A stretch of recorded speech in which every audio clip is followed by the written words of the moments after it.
Europe Soir. Il est 18h54 et c'est l'heure de l'invité d'Europe Soir avec vous, Nicolas Poincaré. Et l'invité d'Europe Soir, Olivia, c'est le premier président de la Cour des comptes. Bonsoir Didier Migaud. Bonsoir. La Cour des comptes a fait les comptes, c'est son boulot, et elle a découvert un trou de 12 milliards d'euros sur le budget de l'an dernier. Les impôts sont beaucoup moins rentrés que prévu.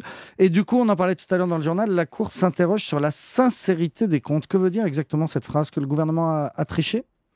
Non, d'abord, la Cour des comptes n'a pas découvert un trou. La Cour a constaté qu'il y a un décalage dans les prévisions du gouvernement et dans la réalité que nous constatons sur l'exercice 2013. C'est-à-dire qu'il y a un déficit qui est moins réduit que prévu et il y a une différence par rapport à l'estimation du gouvernement de 12 milliards. Mais en fait, si on devait raisonner en termes de déficit, le déficit du budget de l'État, il est de près de 75 milliards d'euros. Alors c'est un déficit qui se réduit par rapport à l'année précédente, mais il ne s'est pas réduit autant que le gouvernement l'avait prévu, tout simplement parce que les recettes ne sont pas au rendez-vous. Il y a eu une imprudence certaine de la part du gouvernement dans l'estimation des prévisions de recettes. C'est-à-dire que les gouvernements font toujours des prévisions de 14 milliards en moins de recettes prévues. Elles augmentent très, très sensiblement, mais beaucoup moins qu'attendu par le gouvernement. Alors que la dépense sur le budget 2013 a plutôt été bien maîtrisée. La dépense est tenue, mais les prévisions étaient trop optimistes. Des prévisions optimistes, c'est un grand classique, tous les gouvernements le font. Là, vous dites, on a un peu dépassé les bornes, on a été plus qu'optimiste, on a été imprudent. La question de la sincérité sur les prévisions, elle est toujours posée. J'ai le souvenir aussi de déclarations de mon prédécesseur sur ce sujet-là. Vous savez, sur les prévisions, ça n'est pas une science exacte. En revanche, nous posons d'ailleurs d'autres sujets de sincérité par rapport à des sous-budgétisations qui sont prévues dans le budget. On sous-budgétise un certain nombre de dépenses. Je pense par exemple aux opérations militaires à l'extérieur ou sur d'autres dépenses. Et là, c'est parfois plus ennuyeux.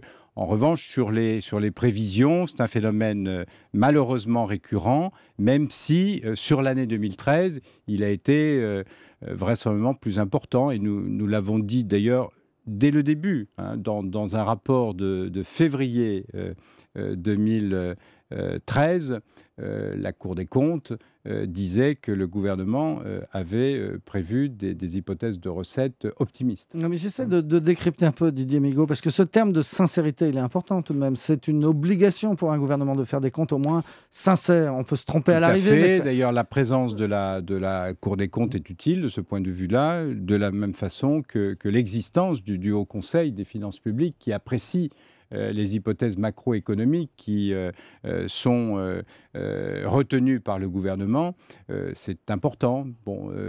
Traduit en langage courant, c'est quoi? C'est un carton jaune que vous donnez? C'est un carton.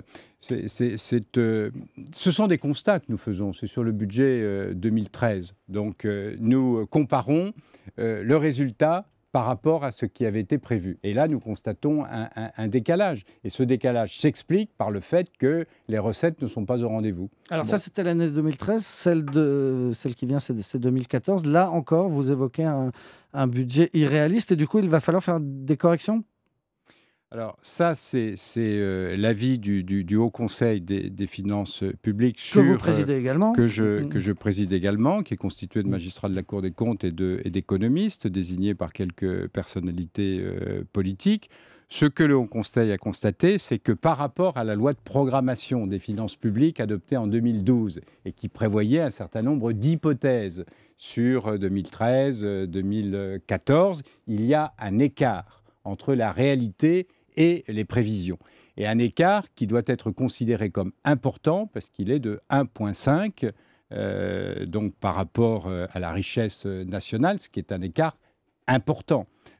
Normalement, l'écart qui ne doit pas être dépassé, il doit être de 0,5. Nous sommes à 1,5% d'écart. Donc, ça déclenche un mécanisme de correction. Le gouvernement doit s'en expliquer au moment de la présentation de son projet de loi de règlement, de loi de résultat sur 2013. Et il a déjà annoncé un collectif budgétaire. Et 4 milliards d'économies en plus. Oui, alors nous aurons à apprécier la réalité de tout cela au moment de la présentation du collectif et vraisemblablement également de la loi de finances pour 2015. Si je comprends bien, il va falloir faire encore plus d'économies que ce qu'on avait prévu, encore plus que les fameux 50 milliards. C'est ce qu'il faut apprécier dans le programme de stabilité. Le gouvernement a reporté de 2016 à 2017 son objectif d'équilibre structurel. Bon, donc du coup, l'effort à venir sur les prochaines années, il doit bien évidemment être fait. Il devrait être de même nature que celui qui a été réalisé sur 2013 et sur 2014. Didier Migaud, une autre mauvaise nouvelle que vous donnez avec la Cour des comptes, c'est ce rapport sur le coût de la production de l'électricité qui s'envole, plus 20% en 3 ans. Vous expliquez que c'est principalement à cause du nucléaire, que vous demandez au gouvernement de choisir, de savoir s'il veut oui ou non prolonger la vie des centrales nucléaires de 40 à 50 ans. La question qu'on se pose, c'est dans tous les cas de figure, ça risque de se traduire sur nos factures bientôt? Ça a déjà été anticipé. Non, ce que nous avons fait un travail qui a actualisé le coût de la production de l'électricité d'origine nucléaire. Bon. Et nous avons constaté effectivement que par rapport à une estimation que nous avions apportée en 2010, il y a une augmentation de 21% en francs courants, en euros courants, pardon, et puis 16% en euros constants depuis 2010. Ça s'explique essentiellement par une évolution des différents types de charges, essentiellement d'ailleurs les dépenses de maintenance ou de coût du combustible, etc. Alors nous n'avons examiné que le coût de la production d'électricité nucléaire, pas les autres sources d'énergie. Donc voilà.